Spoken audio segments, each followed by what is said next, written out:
மரு நிறைய வகை இருக்குது. பொதுவா முகத்திலையும், கழுத்து பகுதிகள்லயும், கைப்பகுதிகள்லயும் வெவ்வேறு வகையான உருவ அமைப்புகள்ல வரக்கூடிய ஒண்ணு. இது பெரும்பாலும் பார்த்தீங்கன்னா, லேசர் சிகிச்சைகளுக்கு மட்டுமே கட்டுப்படுது. அதையே நம்ம சித்த மருத்துவத்துல சரி பண்றதுக்கு இன்னைக்கு டிப்ஸ பார்ப்போம். அதுக்கு முன்னாடி இந்த பேஜ கொஞ்சம் ஃபாலோ பண்ணிக்கங்க. இந்த மரு வர்றதுக்கு காரணம் பார்த்தீங்கன்னா, இது ஒரு வைரல் வாட்ஸ். இந்த வைரஸுடைய அளவு உடம்புல அதிகரிக்கும் போது இந்த மருக்கள் அதிகமா வருது. இது நம்ம அழகா கெடுக்கக்கூடிய ஒரு விஷயமா இருக்கு.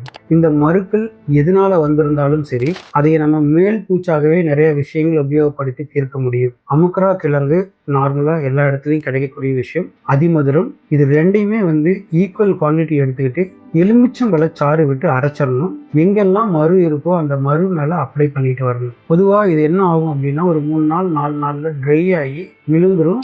சில பேருக்கு அந்த விழுந்த இடங்கள்ல சின்னதா புண்ணுண்டாக வாய்ப்புண்டு. அதையும் ஆத்துறதுக்கு மேல தேங்காய் எண்ணெய் வச்சுட்டு வந்தாவே போதும், இது மறைஞ்சிடும். கொஞ்சம் மருவனுடைய அளவை பொறுத்து நாட்கள் வேறுபடலாம். ஆனா நமக்கு ஒரு எளிய தீர்வாக அமையும். இதுல சரியாகலை அப்படின்னா அந்த வைரஸை குறைக்கிறதுக்கு நம்ம சில சித்த மருந்துகளை உள் மருந்துகளை எடுத்துட்டு மறுக்களிம்பு அப்படின்னே ஒரு மருந்து இருக்கு. இது ஒரு கார மருந்து. அதை ஒரு 3 நாள் வச்சோம்னாவே போதும், இந்த மரு முழுமையா விழுந்துடும்.